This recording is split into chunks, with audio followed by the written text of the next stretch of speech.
All right, here we go. Salute to NBA Nation on this Wednesday afternoon. Another edition of the NBA Report, man. We got a big doubleheader today. The NBA season is over. The Nuggets have raised the Larry O'Brien trophy, but the offseason has begun, and it is set to be a wild one.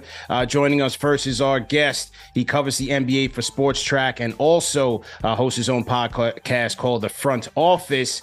Big time on these Twitter spaces, but someone familiar to myself and Alex, and that is Keith Smith. And then at 12:30, we have Mark Jones from ESPN to come in and wrap up the NBA Finals, man. So salute to everybody in the chat. Hit that thumbs up button for you boys. Like, share, subscribe, all that good stuff.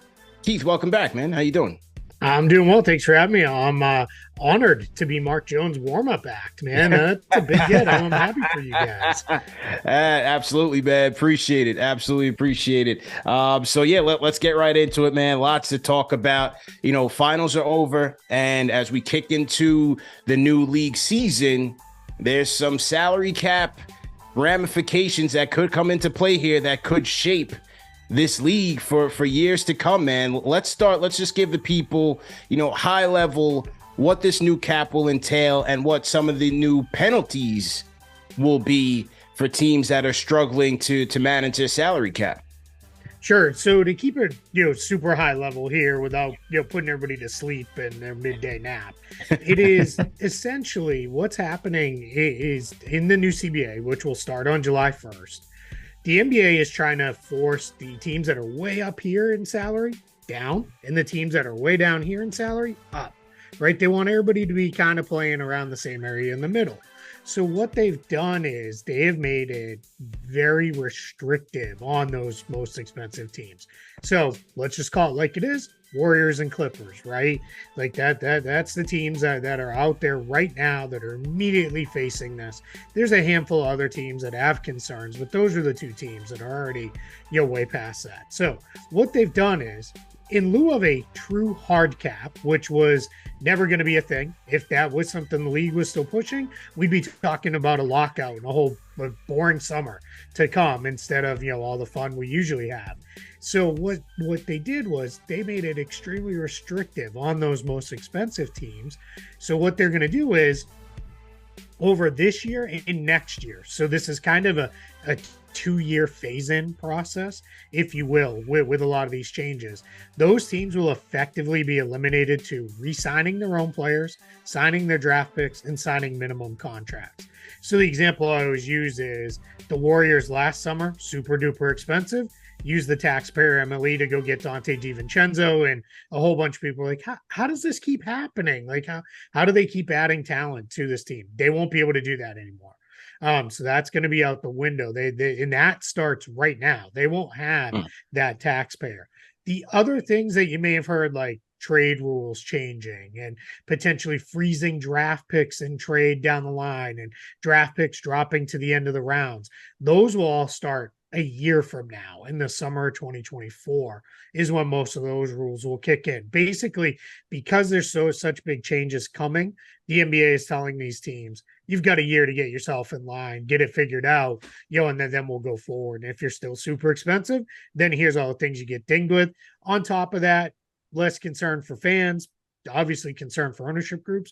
The tax penalties are increasing. It's going to cost you even more money. We all hear, Warriors sign a guy for $1 million. That really costs them like 10. That could be like 15 or 20 moving forward, and those sorts of things with the tax penalties. And then on the other end, just very quickly, they made the exceptions more valuable. Both the non-taxpayer and the room exceptions increased a good amount in first year salary amount. You can offer longer contracts on the room exception now. So those teams that are playing with cap space or with their exceptions will come up, and in addition to entice, or let's call it what it is, force those teams to spend more money, you can no longer sit, $40 million under the salary cap going into to the actual regular season. You could do that in the off season, but in the regular season, they're going to put in restrictions on that has no benefit for you anymore. So essentially what they're trying to do is force everybody to spend a lot of money and bring some of those teams down into range, bring those other teams up, create parity, and we'll see how that happens. What with the cap floor, right? I believe it was which team was it last year that didn't hit it? Was it the Spurs where they didn't? Spurs, yeah, they They finished a didn't good deal under it. right, so they didn't hit the cap floor. So that difference between the floor and wherever they ended up, that gets dispersed amongst the team. So are we saying Correct. that going forward, is that benefit no longer available to these teams? Yeah, so that won't really be a thing once the regular Wow. season starts. You can be Wow. way under the floor in the offseason, right? Because that's how you use cap space and everything else. But Mm, once the regular season starts, what's going to happen is they're going to drop, let's say you're 20 million under the floor, they're going to drop a $20 million cap hold on your books mm, that makes you basically to the floor. Now, in terms of actual salary, that would still happen, right? Those players mm, would still get paid out and all those things. But what they're trying to avoid is, hey, we sat a ton of money under and we can eat contracts throughout the course of the season. They want those teams spending that money up front. So that's what they're mm. trying to push forward here and force a little bit. So what we're going to see happen in these situations is we're going to see these teams, spend in the offseason. The other thing is, just very briefly, if you're sitting way under by the time we get around to the end of the season, and where you didn't, and you're still like the Spurs were, you're not going to share in the luxury tax money that gets dispersed across the rest of the league.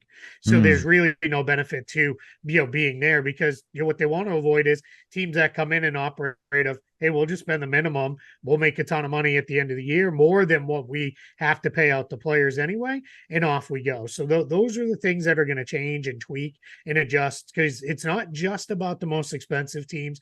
Those are the ones at the forefront that we're going to think the most about, but they're trying to bring all those other teams up as well, so that everybody's more on a much more level and even playing field.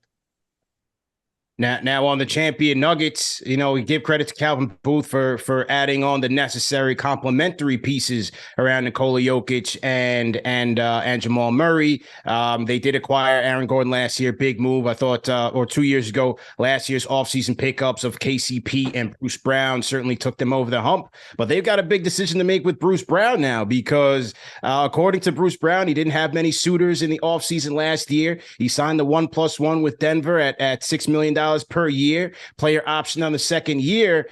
They've got a big decision to make there with Bruce Brown. How do you think that plays out? Yeah, normally what we're all thinking is this is just going to be Bruce Brown opts out, and then he's going to sign somewhere else, right? Because the Nuggets are so limited in what they can pay him. He made 6.8 million or so this year. The most they can offer him is 7.8 million going into next season. So what we're all kind of working under the assumption is, all right, well, he'll opt out, he'll go sign for, at a minimum, the non-taxpayer mid-level somewhere. That's going to be about 12.2 million in first year salary, if not even more, from one of these cap space teams that says, hey, we'll give him 15, 16 million and we'll roll forward. But then now we got to take some of the emotion, right, into account here.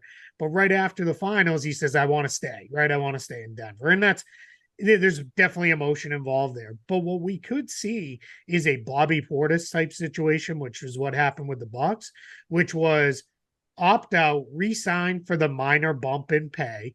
Then a year later, the team will have early bird rights, and then they can really bump his salary up into a much more kind of reasonable range for the player he is. If he really is committed, I want to be in Denver, he could be back there for, like I said, 7.8 million, and they roll forward, and then, kind of wink, wink, we'll take care of you down the line sort of deal. Or he may say, yeah, in the end, I could get twice that in first year salary. I'm headed off to one of these cap space teams or something like that. Now, Keith, with like one of those cap space teams that would double his salary, right?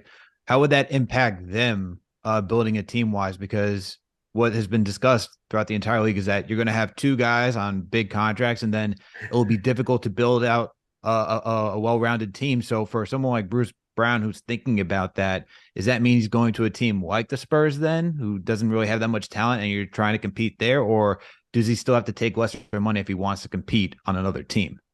Yeah, I mean, he's got a lot of options, right? Which is a good thing. He could go to the Spurs or the Magic or the Thunder, a team like, the Thunder, probably, they've got a million wings and guards. So, but, just throwing the cap space teams out there. He could even say, hey, Houston, if you're chasing James Harden, I'll come in and take what's left over, and I'll be, could come in and play a big role for you. So those are all options for him. Or any of the teams that are good, but not super expensive yet that could use another wing. And let's be realistic, just about everybody could use a Bruce Brown type player because he can start, he can, obviously excel coming off the bench for you. So if you're a team like that, you could offer him your non-taxpayer mid-level at 12.2 in starting salary and say, hey, come in here, and you're going, and that's not quite double, but that's a good chunk more money than what he could get from the Nuggets. So those are going to be the things he's weighing, right? Because the cap space teams they're not the good teams this year. Every once in a while, we hit a summer, right, where there's, man, that team's really good and they have a ton of cap space. And generally that's because they had a bunch of young guys on value contracts pop. We're not really there. Probably the two teams that are the Rockets are in such a weird spot because they can do a ton of different things with roughly 60 million in cap space. 60 mil, yeah. But the teams that are kind of, on the forefront of this are Orlando, Oklahoma City, and San Antonio. If you're a believer in Wembanyama is going to lift you right away, well, then San Antonio is a major player with, 30 plus million in space. If you're a believer in the Magic's young guys are going to get better and they just need a veteran or two, they become a player. Same thing with Oklahoma City. I love for Oklahoma City the idea of you've got basically a pretty full roster, but you've got 30 million in space. So if we think back, remember when the Philadelphia 76ers were like, it's time to start winning games here. Yeah. And they went out and paid JJ Redick like $19 million. And everybody's like, what in the world? Right. $19 million. What are we doing? Well, it was because they signed him to a 1-year deal at the time. So it was, hey, you can pay a guy just about anything on a 1-year deal, and it's never really going to hurt you, right? Because it's a 1-year deal. So that's what I like a team. If the Thunder decide, you know what, hey, we like player X, let's go spend a ton of money on that player and let's move things forward. It really, we were a playing team. We could maybe make the playoffs next year. Let's go. Let's do that. They could do a move like that. So that's where, for a guy like Bruce Brown, he's got those options from those good teams, and he's got those options from those handful of cap space teams that look like they're ready to start moving things in a more forward direction as far as winning games. Okay. Now moving along for a team like the Miami Heat, right? Where's their direction? Because right now the projected salary cap for them is 173. We know it's going to be 134 next season. What shape are they in to move forward and kind of retool this team? Yeah, they're in a really weird spot because they have a ton of long-term big salary on their books. And it's not, I hesitate to call any of it really bad salary, right? Because Jimmy Butler's great. Bam Adebayo's great. You're fine with those two guys. Tyler Hero, a little more questionable, but in general, if he stays healthy, really good, solid scorer and shooter, fits in quite well with the way that he play. You're fine there. The only really bad big money on the books is Kyle Lowry, who he kind of looks like he's outside of a couple games in the finals, looks like he's closer to done than he is being a nearly $30 million player. But that's only got 1 year left. But where it becomes a challenge for the Heat is then you have Duncan Robinson at like 18 million next season.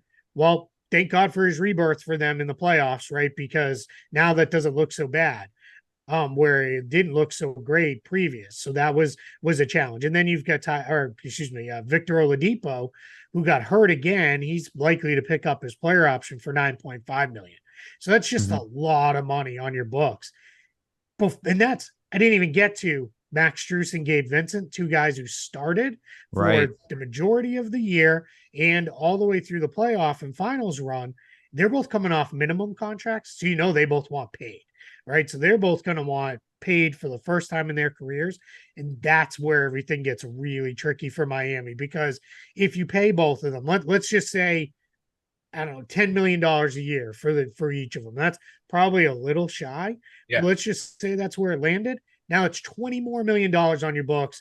You've now tripped into being what I call second tax apron, which is those super expensive teams. So I call it the super tax because I think that's more relatable than second luxury tax apron, which is like, I don't even understand what that means. Or do you getting real messy in the kitchen here? So you need two, what are we doing? So I like to call it the super tax.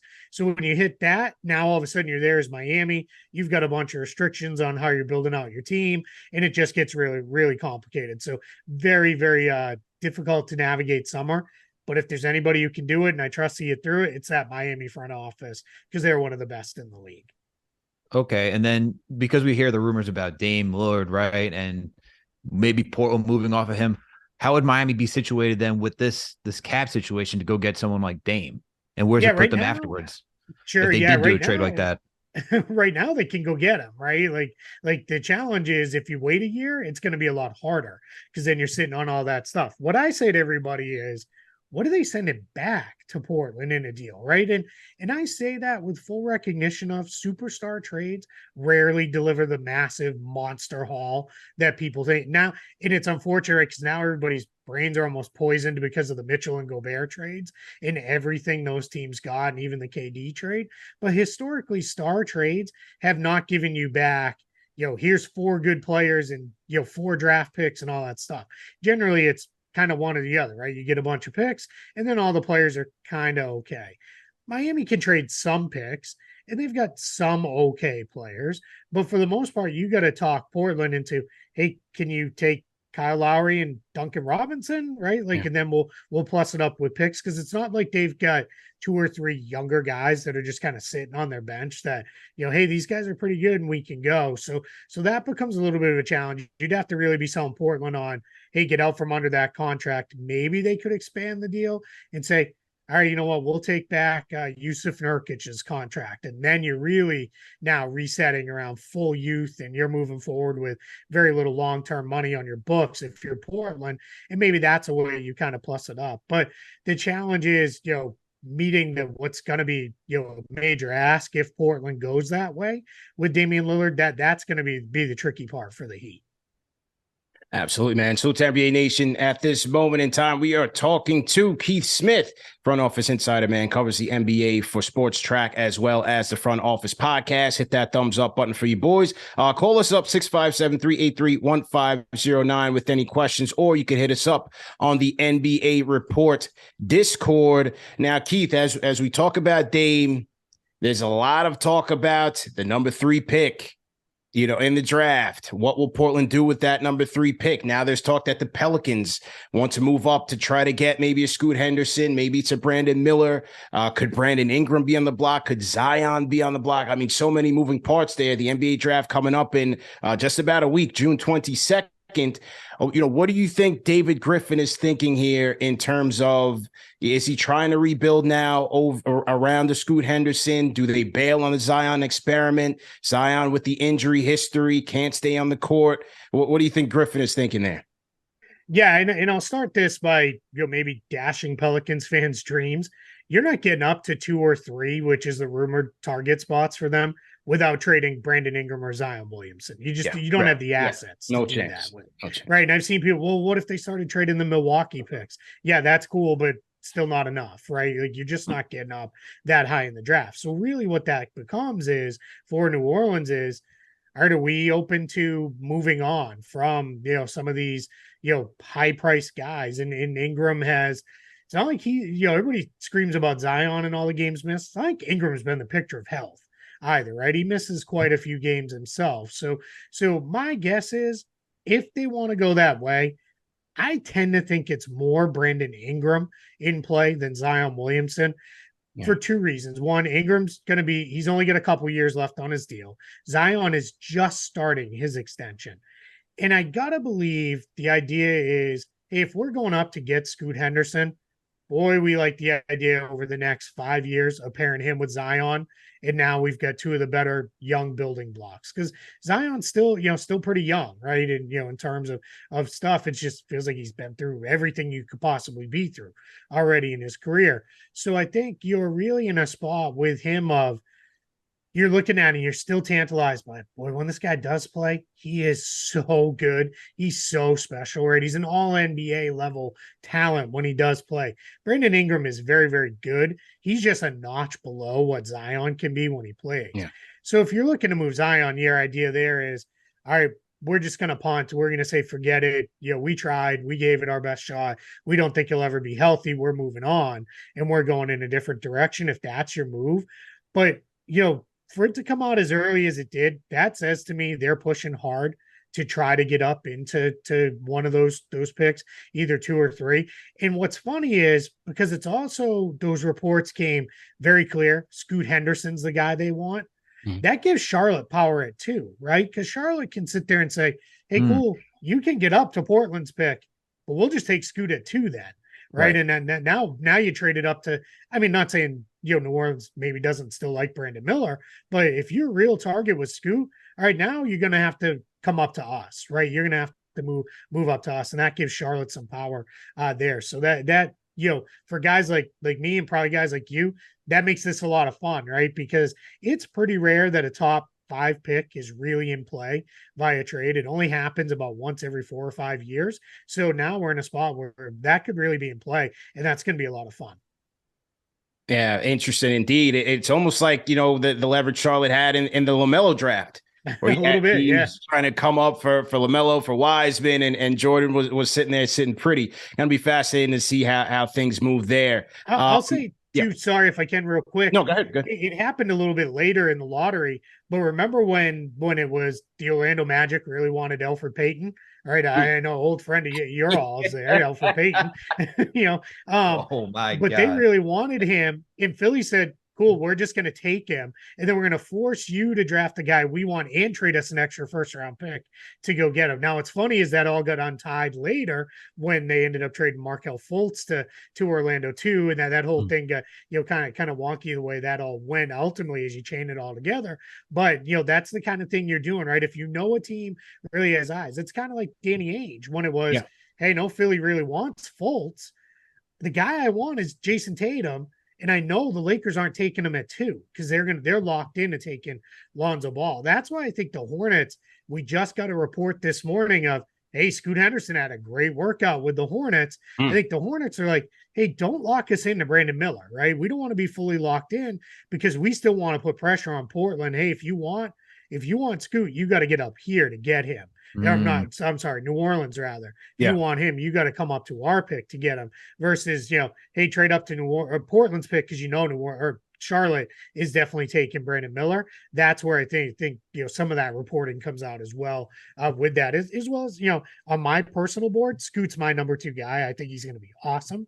I think he's going to be great, in the NBA. So I think that's factoring in as well. I think they're looking at it and saying, maybe we can make it work with Scoot Henderson and LaMelo Ball as our backcourt. We'll figure out all the rest later.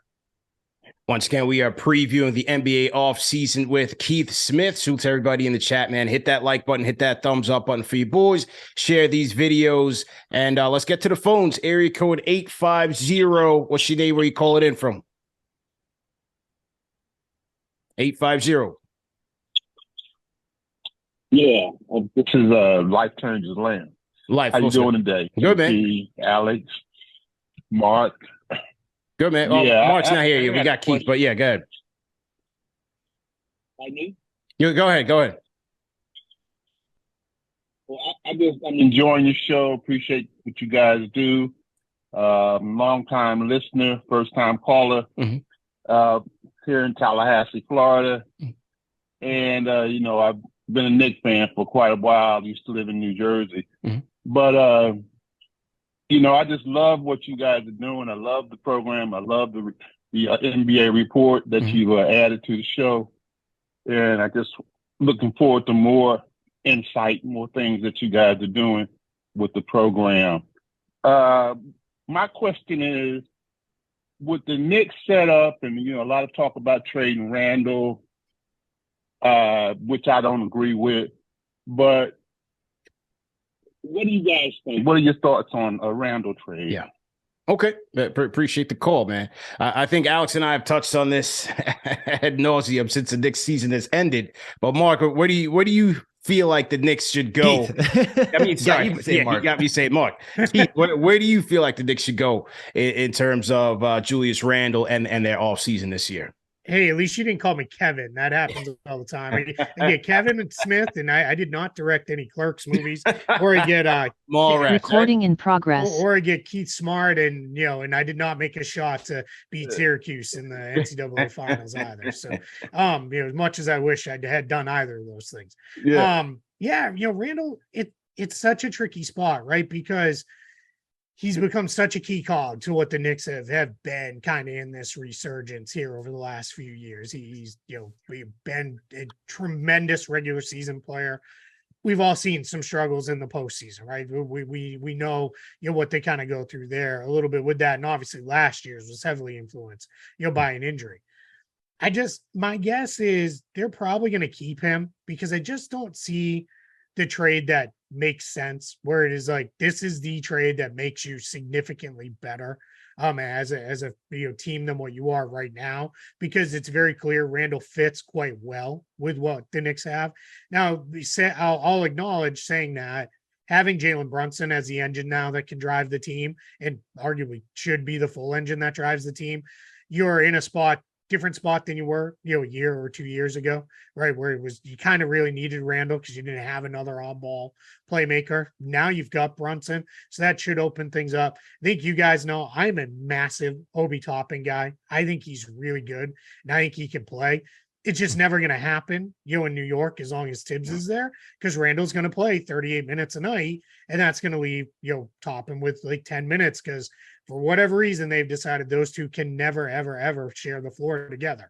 So that becomes a whole thing, right? So that is, if you're going to trade Randall, then you got to almost, in my opinion, unless you're getting another 4 back, you got to lock into, then we're going to re-sign Toppin to a rookie scale extension because we need to have something locked in at that position.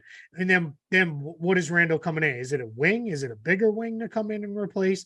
I think the better move for the Knicks is, I think it's time. I know we still get that, some outstanding stuff coming in picks wise for them. But, I think it's time for them to maybe turn and say, all right, let's package together some of these other salaries, especially the salaries for guys who don't necessarily play a huge role, which is always a good thing to have in a trade, right? Because then you're not weakening your rotation. But let's start moving some of those guys with some of the draft picks and maybe a Toppin, in a trade. And now let's go fill in, a rotation hole that way where we can get in maybe the wing that way. I don't know that the Randall trade is the way I would go about doing that. And so, Keith, for like the Knicks, are you talking about a trade for like someone like Joel Embiid? Or are you talking for like around the edge type player? Yeah, I mean, maybe if you're like getting Embiid, see you later, Julius Randle. I'll pack your place and drive you to the airport, right? I mean, that's that's Joel Embiid. That's the MVP of the league. So right. I'm thinking lower down, right? Think slightly further down, in the pecking order of potential available players. And that's hard at this time of year because we don't really know, who those guys may be. And like obviously the Pelicans would not do it because it doesn't do anything for them. But if a Brandon Ingram level guy became available, I'd be all over that. If I was the Knicks in one of those deals where I packaged together a bunch of stuff and draft picks to go get him. I don't know that, I'm doing that if it's, hey, I'm definitely going to, trade, Julius Randle and other stuff to get a guy like that. I don't know that makes me enough better. I don't know that resets things because Ingram can play the 4, but he's not really a 4 right now. Now we get a team that's, our centers, our point guards, and a whole bunch of dudes that are wings that are kind of masquerading at, various other positions. So that's where you just got to find that roster balance, for them. But I think they're in a good spot where they're set up with a lot of assets that can be traded by plussing up with, hey, we're going to add draft picks into the mix here. And I think we're getting close to it's not full all in time, unless that right true superstar like Joel Embiid became available, then go all in and go get him. But I think we're more in a position of, hey, it's time to start really putting things together to try to take the next step from being a good team and a fun regular season team to a team that can contend in the East. Okay. So someone like Brandon Ingram, would you put Paul George in that type of area too? Probably. Okay. Yeah, but not see that one. That's another one where would I rather have Paul George and Julius Randle on its face? Yeah, probably. But my thing is, I look at that is where, again, am I getting that much better? Because it would have to be Julius Randle plus, right, to go get Paul George. And that's where that becomes, more of your challenge part there is, did I get enough better? Because again, I added a wing, I subtracted a 4, unless you really feel like, all right, we trade Randall for a guy like Paul George, and then we drop, Obi Toppin in there as our starting 4, and we move it forward that way. Well, if you feel pretty good about that, then I could definitely be convinced. It's always that tricky part. Like I think about, a year ago when everything was Jaylen Brown for Kevin Durant for the Celtics. And it was, my thing was, yeah, if it was Jaylen Brown for Kevin Durant straight up, you do that every single day. The problem was when it became Jaylen Brown plus, plus, plus, that's where it becomes, all right, now are we getting enough better that all the other stuff we had to put in puts us where we want to be? And that becomes a little bit of the question. Okay. And then unless CP, you got a question? Yeah, well, no, I was going to say, you talked about Toppin and potential rookie extension with Randall being here. I think they keep him and potentially put Obi on the block. There was talks of them with the Pacers back at the trade deadline. Now it looks like the Pacers are in line for one of these top power forwards in the draft, so not so sure if they continue their pursuit of Obi Toppin there. But what about Emmanuel Quickly? He's extension eligible as well. Finished second in the Sixth Man of the Year runnings in last year. What do you think about Quickly and his extension possibilities with the Knicks? Yeah, over at Spot Track, I wrote the rookie scale extension prediction piece, and I said I would give Quickly 4 years, 80 plus million with incentives to push it up around 90 without a question. I just get it done. And it's funny because from Knicks fans, it was like, yeah, let's go, right? I'm good. But then there were a handful. It's like, man, 20 plus million a year for this guy who comes off the bench.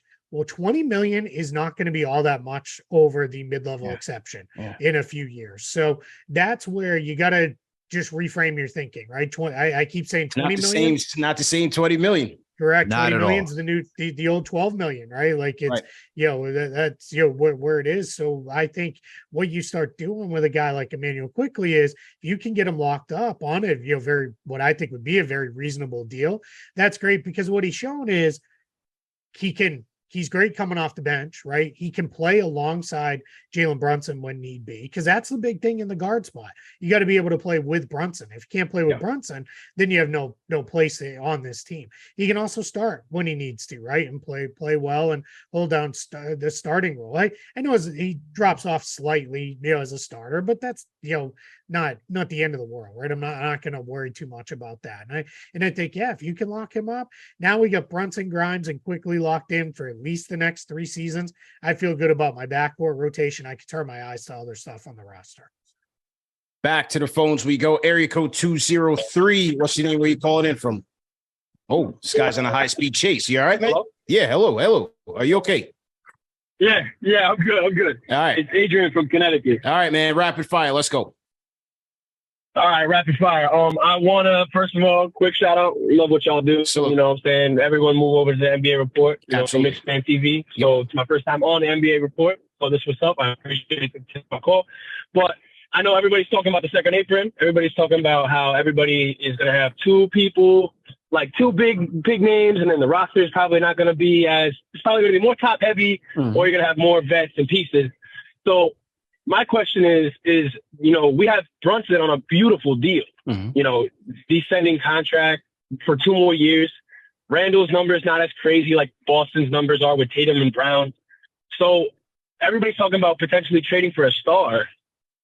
Do we think that may be a thing that if we miss this window now, are we going to be kind of like, are we willing to give Jalen Brunson, which I think every Knicks fan would be willing to give him the money he deserves, but how much would that potentially handicap us moving forward if people like Randall and Barrett are still on the books? Yeah.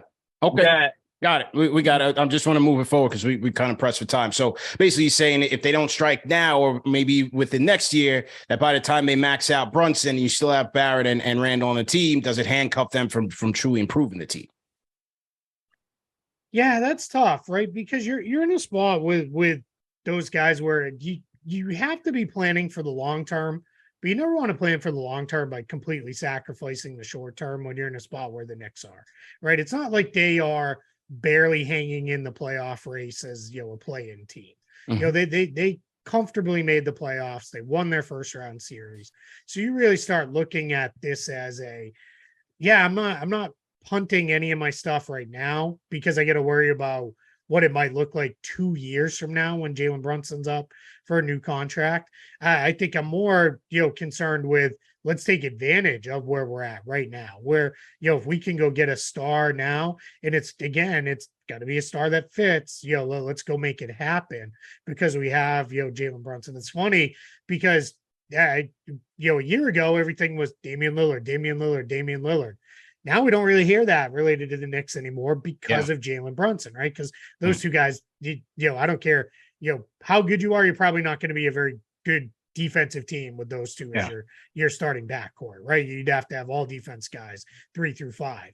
So I think what really becomes in that situation is, all right, let's try to, take advantage of this. And what you could see is, if you're looking at it and saying, all right, RJ Barrett, some other team loves him and thinks, he can be the guy, and they have like a veteran wing, like you kind of threw out a Paul George or something like that.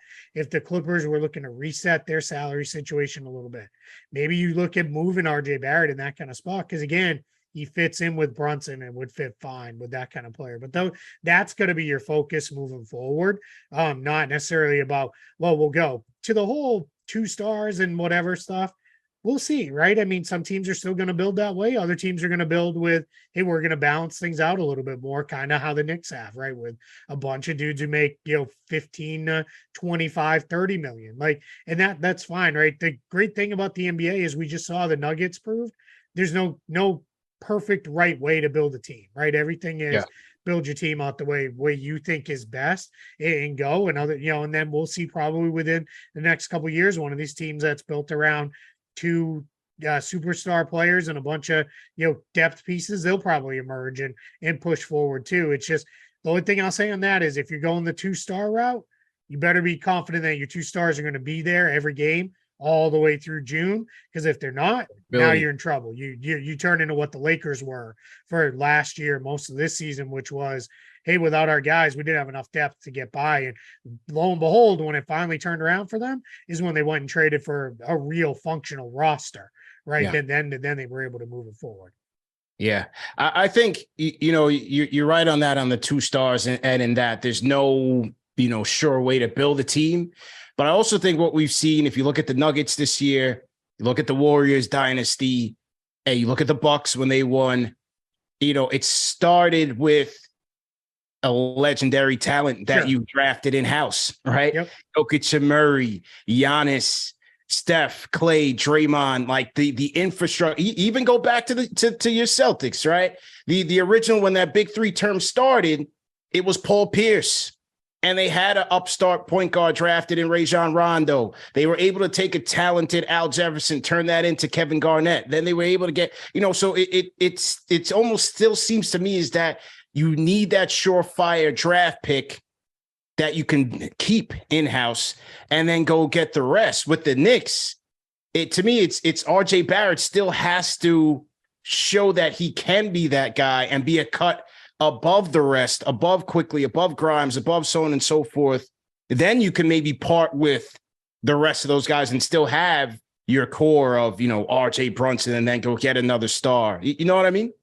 Yeah, I'm completely with you, right? Your hope as a Knicks fan and as a Knicks organization was that RJ was going to be that guy, right? That by now he'd be a, definite all-star level guy, maybe even pushing all NBA and, into that kind of star tier. And he just hasn't been that yet, right? It's been, I think I'm still higher on him than a lot of other people are.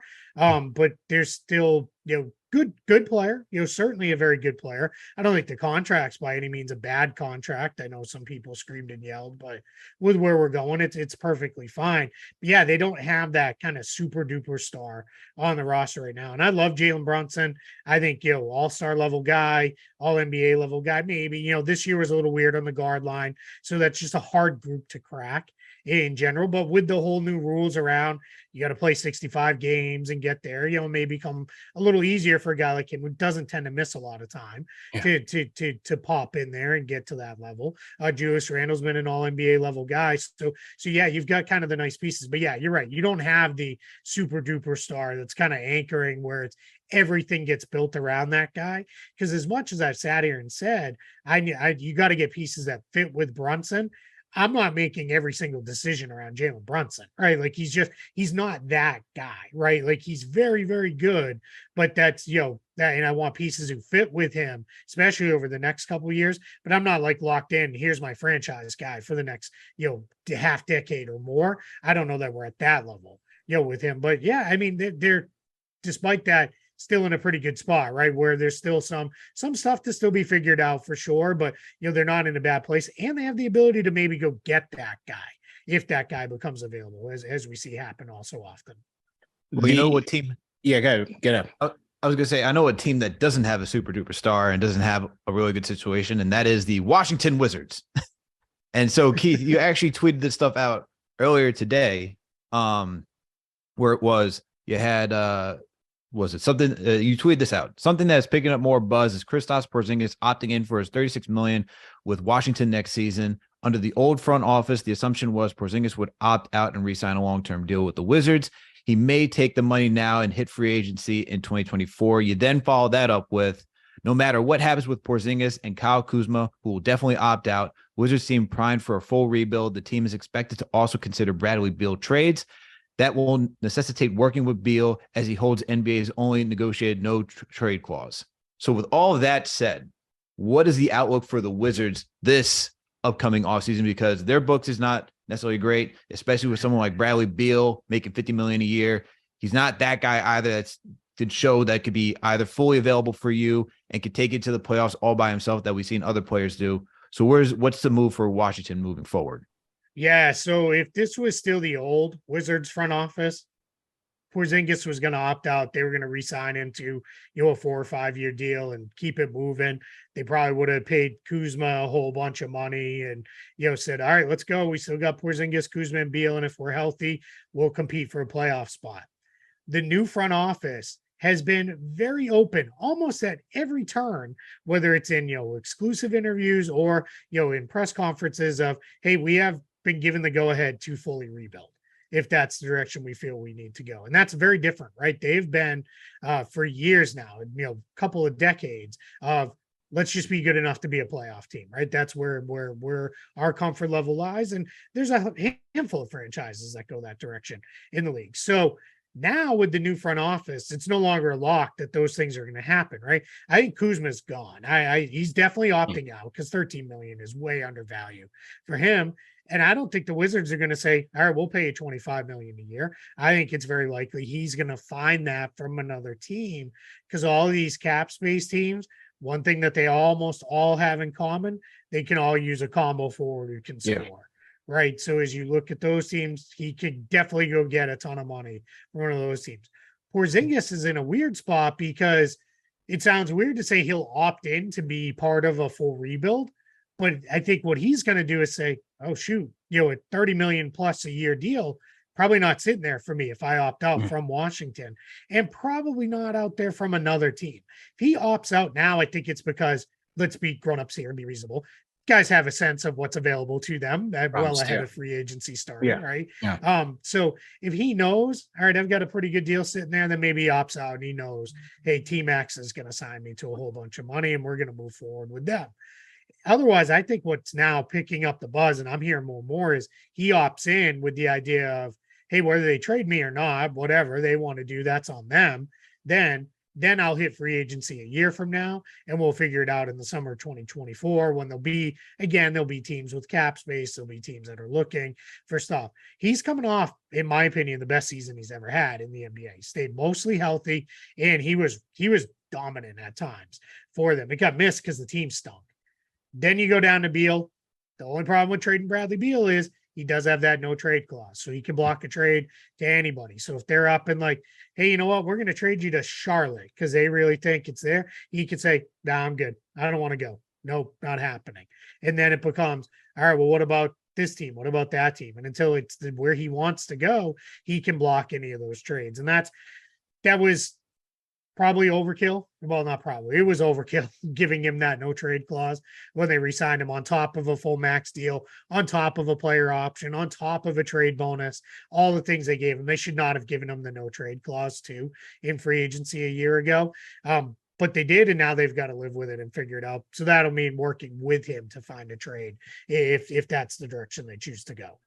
See, to me, like Beal, Levine, Cat, those teams all felt like desperate to keep their talent in-house because they didn't have any other decisions. And now when you look at all three of those teams, it's like, I have no idea what's next for either one of them, but it's not going to be good for them in the end because whether it's moving Beal, which is going to be difficult, moving Levine is going to be difficult. Same thing with the Cat. I think those teams are looking at a rebuild at some point within their future and not really competing for the next couple of years. Yeah, I think as you look at the Wolves and Bulls situations, at least you can feel a little bit better if those guys are a little younger and a team might pitch themselves on, hey, full change of scenery. Like, let's go forward with these guys. But Cat's missed a lot of time over the last few years, so that's going to factor in. Levine's got this knee thing, which doesn't ever seem to fully go away. So that's going to be something that factors in for sure. With Beal, you've got age concerns. He's it's so weird the way his career has gone, right? Because when he started, he was a guy who was like, this dude's never going to get healthy. So he's never going to become what we want him to be. Then he got healthy, became a really good player, got overpaid because of it, and now he's back to missing time again.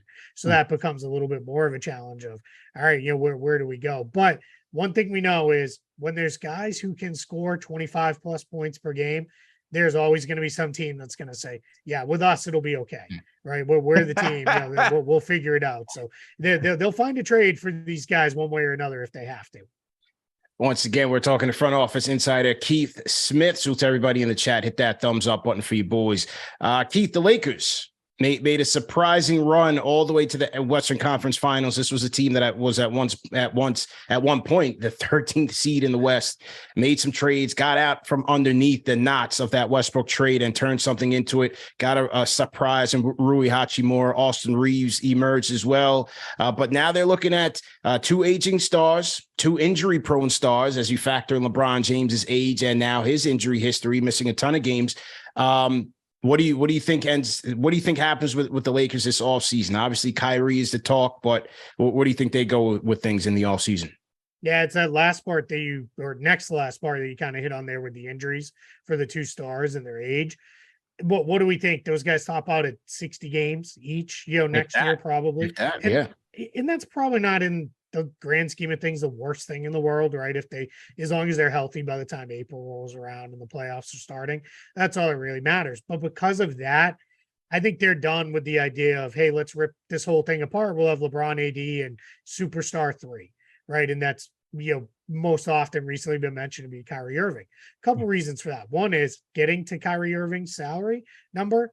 That's really hard, right? Even because LeBron and AD make roughly $100 million between the two of them, you're at a spot where it's, you're not like sitting on 50 million in cap space, right? You're down probably in the 30-ish million range. Now, if there's any star level, max level guy in the NBA that you could convince me says, I'll take 3/4 of what I could have got. All right, I'll believe you that it's Kyrie Irving, right? I tend to believe him when he says it's not about the money, because it seemingly every year all he does is things that cost him a whole bunch of money. So I think it's, you could convince me, but I don't think that's going to be how it goes, right? I don't think he's going to say, hey, on what's probably my last, major contract, just because of his age and injury history too. I don't think he's going to sacrifice, $47 million in starting salary. So I think the Lakers are going to more or less run it back. Re-sign Hachimura, re-sign Reeves, probably re-sign D'Angelo Russell. Here's the key. Reeves and Hachimura are going to be slightly different situations because they're restricted free agents. You only control so much of the process. But with a guy like D'Angelo Russell or guys like Dennis Schroeder, those kind of more role player type guys, just don't give them 4-year deals. Lock into 1 or 2 year deals.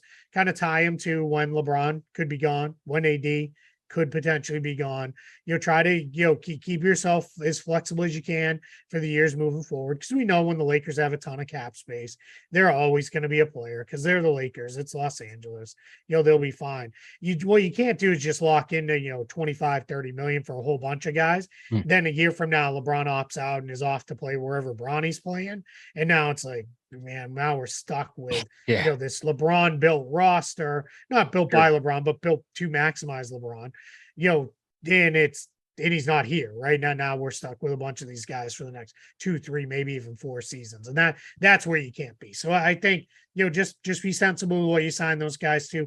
And the good news for them is a bunch of their free agents, other than Reeves, maybe Hachimura. It's not like teams are going to be day one phone calls to those guys saying, hey, we're sitting here with a, $35-40 million first year salary deal for those guys. That's not going to be there. They're going to have to pay to keep Reeves and Hachimura, but we'll figure that all out when we get there, in that situation.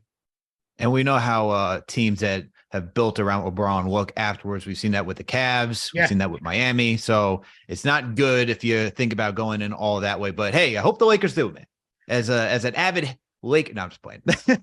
Hey, you're talking to a kid who grew up in Boston. You're not going to upset me at all with Lakers slander, much to the chagrin of my front office co-host Trevor Lane, who's the biggest Lakers guy in the world that I know. Well, this is the NBA report, so I'm going to try to stay as neutral as much as possible. But there you go. Keith, you did mention your team, Boston Celtics. I got to ask you this. Jaylen Brown, are the Celtics going to extend him? Are they going to give him that max money? Or are we going to see him on, packing his bags and potentially going to Atlanta or somewhere else?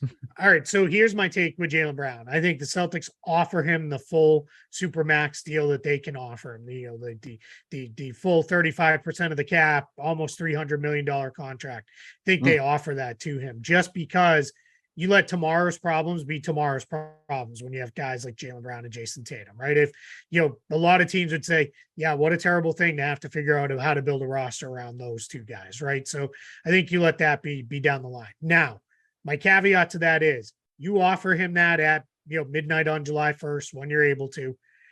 If he turns around and says, nah, I'm good, I don't want to sign that, that's red flags, warning sirens, everything should go off of, all right, we got to trade him. Because he cannot make more money. He can't, earn more money with Boston. It can't happen because what happens is he's under contract for next season, no matter what. The Celtics can offer him the supermax, but it kicks in at 24-25, and it's locked into 35% of whatever the cap is. So if it's 290 million, if it goes up and it ends up being 300 plus million total, he'll get that. That's how that type of contract works. So now what he does run the risk of, he doesn't make all NBA next year, then he's not even eligible for it. And that becomes a whole other issue if he doesn't sign it. And he clearly, as I think everybody knows, you can't get as much money by leaving a team in free agency. So offer it to him, let it be his decision. If he turns it down, then you open up the trade, offer window, and it'll be, you'll be able to get should be able to get some kind of massive return package from a team that's like, hey, we're going to go all in around Jaylen Brown being our guy, and we go. So that's how I think that one plays out. Heath, Phoenix has some building to do. They went all in for KD, got rid of a budding star in Mikal Bridges, Cam Johnson, a good player, some draft picks that the Nets were able to recover. But now they're sitting there with not a lot of depth, an aging CP3 who they need to make a decision on by the end of this month. Are they going to waive him? Are they going to stretch? Are they going to try to trade? Well, what do you see the Suns offseason looking like in order to get them to a realistic shot at toppling the Nuggets for the West? Got to rebuild your depth, right? This is kind of goes back to what we talked about. They're now super duper top heavy, right? And you've got Kevin Durant, again, probably another one of those guys. If you get 60 regular season games out of him, you're feeling pretty good, right? Devin Booker, he hasn't always been the most healthy guy in the league either. So you're probably thinking, all right, we're going to miss some time between those two guys. Whether DeAndre Ayton is there or not, or do you break DeAndre Ayton's contract up into 2 or 3 players, and get moving in the direction that way. You mentioned the Chris Paul situation. That's, we're going to see, my gut tells me, and putting together all the reporting that's out there, he's probably not going to be a Sun next year. Now, whether that's because they traded him and they rebuilt some depth, but it's got to be all about building their depth up. By the time they get to the playoffs last year, it felt like they had about 5 NBA players that they could run with, right? And that's not going to win, right? Especially against a team like Denver that was, running out their 8-man rotation and feeling good about whoever it was that they had on the floor at all times. And, a lot of the other teams they're looking at, I know things went sideways on the Grizzlies, but, they've got a good deep rotation. They're going to be good. The Warriors will be good. Clippers, who the heck knows, right? We think they'll probably be good, but we're not sure, so if they're not healthy and ready to run with, 7, 8 guys at a minimum by the time we get to the playoff, the Suns are going to have trouble because there's only so far the greatness of Kevin Durant and Devin Booker can take you. You've got to have depth around those guys. So that's going to be the order business this summer, and it's probably going to cost them Chris Paul or DeAndre Ayton as they break those guys up into multiple players. But in the end, that's probably the direction that's best served for them to go. Yeah, and with that. And with the Suns right now, it's because they're over the cap. They're, as you mentioned, top heavy. What is that course? If you waive Chris Paul, like I would guess that Chris Paul, if he's going to take less money, right, he'd want to go to a team that's a little bit more complete. That's why I think the Lakers and the Clippers are usually rumored. So then what's the course for Phoenix? Are we just going to see a lot of middling, if not low end role players playing with next to Devin Booker and Kevin Durant? Yeah, I mean, what you do is if you go the path of waiving Chris Paul, you're gonna waive him, you're gonna waive and stretch him, you're gonna open up the full non-taxpayer MLE. That's $12 million. That gets you somebody. You still probably, with Paul or without Paul, you're working on Ayton offers and look and see what it looks like, right? Because if you could break him up into 2 or 3 starting level guys or at least rotation guys, you probably do that in the end. So now you're really looking at, all right, well, we've got Booker and Durant. We've got Landry Shamet still here. We've got Campaign still here. Now we've got to go get ourselves some front court depth. They've done well on minimum signings. You know, guys like Bismack Biyombo and Jock Landale were in general fine, right? Because you're basically saying play defense and rebound, right? There's not a lot of shots to go your way anyway. And then you're looking at, all right, we got to build up our wing depth behind Durant and Booker. So 12 million probably goes towards that. You're probably looking at, or can we get a point guard in here, a veteran point guard who wants to win? There's always going to be somebody available, you know, in free agency. Do they say, well, we can run with Campaign as a starter as long as we put in a better, better level of backup behind him that we feel pretty good about with that. So those are the things you're looking at, going. But yeah, I mean, it's not like just waiving Chris Paul opens up 30 million in cap space. I think people get super excited about that. That's not how it works. You're still, you're going to be an over the cap team, and you're still limited in how you build that roster out. This is the NBA report. So to everybody in the chat, once again, hit that thumbs up button for you boys. We have front office insider Keith Smith with us. Mark Jones of ESPN on the way. Hit that like button, hit that share button, and subscribe to the channel. We are previewing what could be a wild NBA offseason. Mark, Keith, shout out to Chris Cruz in the chat. You know, there's a lot of talk about what direction the Hawks go in. Quinn Snyder coming in half the year with Nate McMillan going out. Trae Young, coming under fire, his leadership. Will he be moved? Does he get kept? What about DeJounte Murray? Because contractually, there's discussions about whether or not they can afford to keep a DeJounte Murray. Has he priced himself out of Atlanta? What do you think happens there?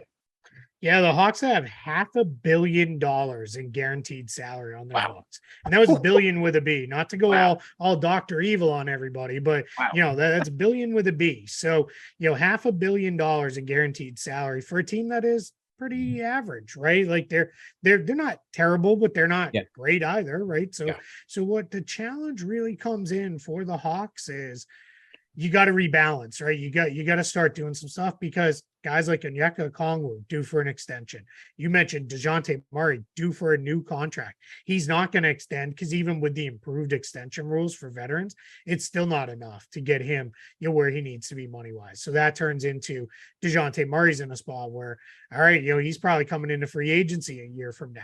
So you got to start, looking at rebalancing. My guess is maybe this is finally the summer John Collins gets traded and they go in a different direction, right? I mean, dude's been on the trade block since, probably like 2.5 years. He's been on the trade block since he got drafted. Yeah, it feels that way, right? And then what's sad is he's a good player, right? He can really play. He's one of the better rebounders in the league.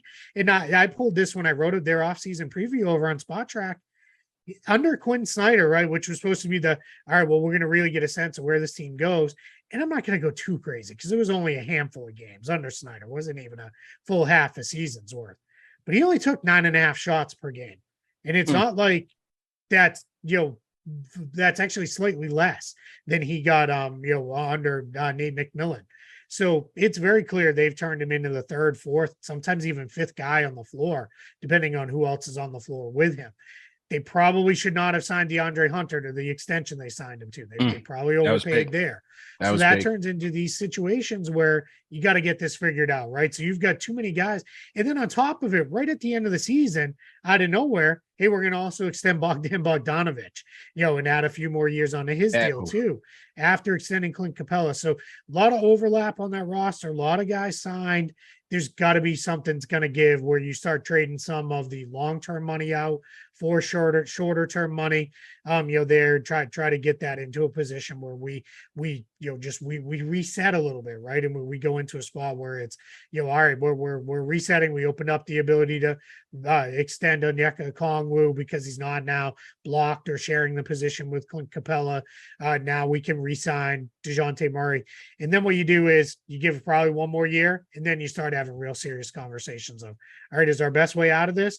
Trade Trae Young and reset around the guys who are left and the guys we get for him. That probably becomes more of a question if they're not there. But I mean, Trae Young tweeted after the Nuggets, 2024 is our year. So we're next. I don't know. I guess that's it. We're next or whatever it was he said. Yeah. Okay. Let's go to the phone. See if we get one more in here. 917. What's your name? Where you calling in from? Gentlemen. Yes. Tom from Huntington in the building. Tom from Huntington. How are you, sir? Absolutely. Happy Wednesday, sir. How are you, sir? Thank you. And God bless you and your families. Absolutely. I just want to say excellent show as always. Shout out to you, the panel, the chat, everyone else involved. Love it. Really quick, because me, rapid fire thing real quick. Yep. Whoever pushed for Alfred Payton with the Magic, they're probably in Shanghai now. Or with the management team with the Timberwolves. They've got to be there. That's the fact. Really quick question I have for Keith. Nothing, I'll keep it moving. Yeah. Anyway, I know it's a long shot. Everyone always shakes their head or gives that crooked smile. Anyway, the Knicks could maybe overpay for Mikal Bridges. I know it's a long shot. I know the Nets hate the Knicks and despise them. Is there any way that they could overpay for him? I'll keep it moving. Shout out to Manscaped and Oakley. You guys keep doing the work you do, and we'll talk soon. Tom from Huntington, appreciate it, man. I don't see the Knicks and Nets talking any trades, man. Yeah, it would have to be, in my opinion, such a severe overpay. Yeah. Because one, Mikal Bridges is really good, and he's on a really good contract. Right. That's the exact kind of guys the Nets are rebuilding this roster. That's the exact guy you want to be building around. So you'd have to give so much to get him that I just can't see it. It doesn't seem like anything that would be in play for me. And just to tag the guy who pushed for that, he's back working for the Thunder again as kind of their assistant GM. That was a Rob Hennigan push to get Alfred Payton. But it was one of those things where they looked at it as we needed a point guard to push things over the top. In Orlando is what they felt like, and they tried to make their run at it, and it ended up not working out the way they wanted it to. Yeah. Naz Reid is another guy that a lot of fans like. Rugged center, can stretch the floor a little bit. Only made $1.6 million this year. Could he potentially be a cap casualty with the Timberwolves in terms of, they owe Towns and Gobert $90 million. They got to pay Ant Edwards. They got to pay McDaniels. Yep. What about Naz Reid? What do you think? Yeah, I think there's a chance he gets priced out because of those other things you said. You've got Towns and Gobert on max deals. Edwards is going to be on a max deal. McDaniels is going to make minimum $25 million a year with where everything's headed for what he is as a player. So now all of a sudden this goes back to that. We've got our 2 or 3 guys. How do we build out the rest? Well, it's probably going to cost you a guy like Naz Reid, unless that team is really willing to say, well, let's go deep into the super tax and we'll figure it all out down the line. My guess is he gets priced out and ends up with some team that's willing to give him probably chunk of, if not the full non-taxpayer MLE, that $12 million starting salary. Maybe he goes there. They get that all played out and off they go. Absolutely, man. Well, Keith, great job. We got the draft coming up on the 22nd. We have free agency kicking off on the 30th. Hopefully you come back and join us when it's all said and done, and we'll recap and give out some off-season grades, man. Yeah, absolutely. I'd love to. Absolutely. And just let the people know where they can find you, anything you're working on, and where they can find that as well. Yeah, you can find my written work over at Spot Track NBA. We've got all sorts of off-season stuff going. I mentioned the rookie scale prediction piece. That's already up. We've got team previews that are going up. I think we've got 8 or 9 of them left. We go in order of elimination. So we're down to the teams that went the deepest into the playoffs. So those will all be posted, here within the next week or so ahead of the draft. All those will be finished up. There's going to be a piece that posts later today where I went through all of the player and team options and made a prediction on what happens, whether they get picked up or declined. With those, we'll have another one of those for non-guarantees. We'll have a lot of fallout coming from the draft and cap space and all that. It's the place to find all your stuff. And then NBA front office show, if you like this kind of league-wide look, but you want to get a little bit deeper into the numbers, a little bit nerdy with us, check Trevor Lane and I out there, NBA front office show, podcast, YouTube, whatever you want to do. You find us on both of those. Listen in, and we have a lot of shows, and we go live for the draft. We're going to do a live draft show, probably the full first round and into the second round as well. Nice. So we'll be with you live, several hours reacting to the draft picks and trades and everything that's going on around the NBA draft. All right, man. Keith, thanks again. So to everybody in the chat, Keith Smith, ladies and gentlemen. So let's reset. So to NBA Nation, hit that thumbs up button for your boy, CP the franchise here, Alex Retaris on the ones and twos. Breaking news. Woj and Shams, the arms race in the offseason has begun, and they are both stating that the Washington Wizards are willing to work with Bradley Beal on a trade should they pursue a full-blown rebuild. Now Shams is saying in the future. I think it's now. I think Bradley Beal will be traded in the offseason. So add Bradley Beal to this offseason that already includes James Harden, Kyrie Irving, Chris Paul. Could Zion get traded?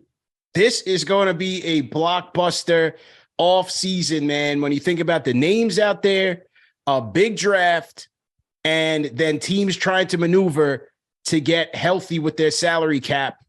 Interesting indeed, man. Now, Alec, let's talk about some of the possibilities for teams in terms of Bradley Beal, right? We talked about Miami just in the NBA Finals. We did put Dame over there, but they do have the salary to make it work. They have Lowry.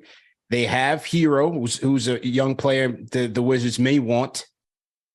Maybe it's Robinson and his salary. So, some sort of machination there. Plus, they do have some draft picks to dangle as well.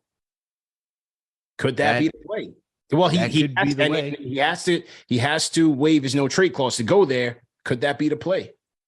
That's one team because they are a contender, right? They do have the money to do it. I think a team he should have gone to in the past where his name was linked to was Denver. There was a lot of talks about him, but he should have gone there, in my opinion.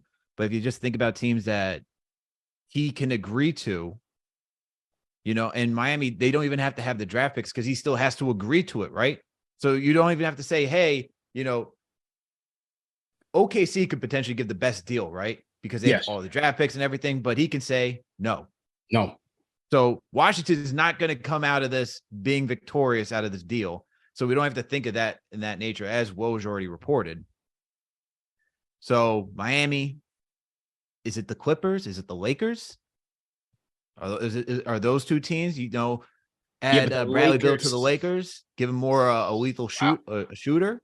Yeah, but what salary? How are they going to make $50 million to get out of there? So let me pull up their salaries right now. Yeah, and see what they got. Do you pay Austin Reeves and make it work? Max out Austin Reeves and send them to the Wizards. Oh man, if I'm Austin Reeves, I say no, no thanks on the offer. I don't see how they make it work. Wizards don't want D'Lo. What's crazy is that Lakers. So the Lakers right now, they have no one really on the books for next season. Yeah, outside of LeBron James, Anthony Davis, you have Malik Beasley for $16.5 million, which is a team option, so they can cut that. Mo Bamba, if they want to pick up that option, not pick it up. It's not fully guaranteed, but he has 10.3, but it's not fully guaranteed. You have Jared Vanderbilt, who has 4.6, which is also not fully guaranteed. Yeah, and the only other guy that's on the books is Max Christie. So really, everyone that's guaranteed for next season is LeBron, Anthony Davis, and Max Christie. Mm. That is the team of your 2023-2024 Lakers for right now. So they actually would have, I guess they could put that money together to go get somebody like Bradley Beal, but they don't have the assets on the books right now unless they're going to sign guys. Do you extend someone like D'Angelo Russell because he was making 31 this past season? Do you extend him for a similar number to go do that? He's a bum. What is his thing taking that back? But they don't have to agree, right? Well, if you want to move Bradley Beal, you don't. This is the tricky situation with a no trade clause. We went through the CP as Knicks fans. He can force his way. We saw this with Melo, right? He can no trade clause and how difficult it was. He can force his way. Is it the Clippers? The Clippers got the money. It's do you want to go be in cap hell still? Yeah. I don't see it. Raptors appear to be in full-blown rebuild. I don't see that. I don't see him waiving. Where is he going to waive his no trade clause to go? It's not the Suns. I don't think the Lakers. I mean, damn. If Bradley Beal do that to the Wizards, like, hey, listen, you're going to have to take D'Angelo Russell in a sign and trade. It looks like Bradley Beal and that Wizards organization have had a great relationship. I don't think he does that to him. Let's go through. Boston. Tatum, the St. Louis connection. The St. Louis connection. Does Brown get his money? That would be an option. Go to the Wizards. You reunite the St. Louis boys up in Beantown. That's always been discussed, right? Because of Tatum and Beal's connection back to their hometown. That's something you could extend Brown, pay him. He'd be making close to that, if not that, and then you could trade him. Tatum and Beal up in Boston. Is that what you want, though? If you're Boston, let's think about that one. Let's think about that one if you're Boston. So now you just went to the finals 2 seasons ago. You made it back again with the duo that you said can take you to the mountaintop. You've been in 2-3 Eastern Conference Finals so far. At minimum, you're making it to the second round. You've seen this team go to the finals, where Jaylen Brown was actually that guy that showed up for most of the finals. Yeah. Now what you're going to say if you're Boston, we believe in Bradley Beal. Yeah. Who can't stay healthy. He's our guy. And that's our guy because Tatum's got the connection and we want to make Tatum happy. That's the direction. Look, I think Boston is a legitimate candidate here. It's not Milwaukee. It's not. I'm going through each division. It's not Milwaukee. It's not the Pacers. It's not the Pistons. Not the Cavs. Not the Cavs. It's not the Bulls. He's not going to the Bulls. It was not the Magic. Not the Hornets. Not the Hawks. So right now I got Heat and Celtics. Not the Warriors, not the Clippers, not the Suns. Kings? Would he go to Sacktown? Let's look at their contract situation. Yeah. Let's take a look. So to everybody in the chat, hit that thumbs up button for you boys. Trying to figure out if Bradley Beal will go anywhere but the Knicks.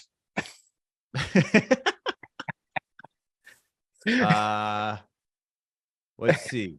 Rashawn Holmes, anybody interested? Kings are under the cap right now. Yeah. As of right now, going to the next season, they have 107 without drafting or anything. They have 107 on their book, so they're way under the 134 threshold. To make that contract, to make that type of deal, Rashawn Holmes is making 12. Kevin Huerter's making 15. You'd have to throw in somebody like Malik Monk. This is all presuming if you want to keep, if you're going to stick with De'Aaron Fox, you're going to keep Sabonis. You're then looking at Huerter, Rashawn Holmes, Malik Monk, Keegan Murray. These are the guys that would make up that type of money to go get someone like Beal to match that contract. Okay. How does Brad and his lady like Sacramento? Are they fans of Sacramento? You're close to San Francisco. You can take a drive down. You can go to wine country. Sonoma's not too far. Denver, no. Minnesota, no. OKC, no. How about Portland? Portland's got the number 3 pick. They're trying to keep Dame happy. Let's take a look at some salaries here. Does Portland work? And would he be interested in going there? So now you have essentially a retooled version of what you had before. Yeah. Right. You know, the thing is Portland, I mean, they got Simons, the number 3 pick. Nurkic is making 15. They don't have much else. It's kind of tough. Nurkic, Simons, that's 37 right there. Yeah, add like Shadon Sharp, Nazir Little to bump it up. Because remember, you have to be within that 5 million like wiggle room of like being less than or over to make it work. So like, is that the deal? You trade Simons, you trade the number 3 overall pick. Nurkic. Well, then who's your center? You figure it out later. That's if he wants to go. You go out and you get Naz Reid. Yeah. Utah, no. How about do the Rockets have salary for him? And would he want to go there? Would he want to play with Udoka? Does James Harden and Bradley Beal meet in Houston? Yeah. Houston Rockets. Dallas? Dallas. Can Dallas make it work? Let's see what they got on their books. Timmy, a little send Bertans talents back. That's 35 right there. But it's really not what they need anyway, man. I mean, unless they lose Kyrie, I don't know.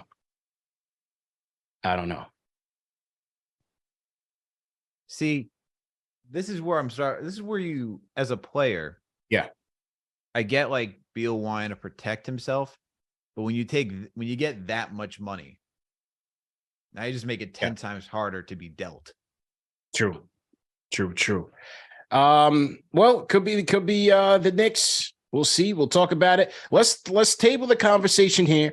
We'll move it to Friday. We had a great show, Daniel. Let's hit the outro music.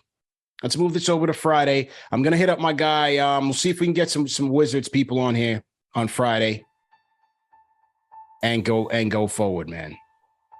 All right, but great show, Daniel. If you could throw the solo on me, man. Great show, everybody, man. Salute to our guest for today, Keith Smith. We want to thank Mark Jones for their time, and we want to thank all the fans for tapping in. We just crossed the 1,000 subscriber threshold, and we'll table this for Friday, man. Bradley Beal, where is he going? Let's get it popping, man. Friday, we'll be back around 12:30. And we definitely thank everybody for tapping in, man. I thought we had a fantastic show. Remember that the show will be available in audio podcast format as well, man. So no reason to miss it. And tap in, man. This is the NBA Report. CP the Franchise, Alex Rataros signing out.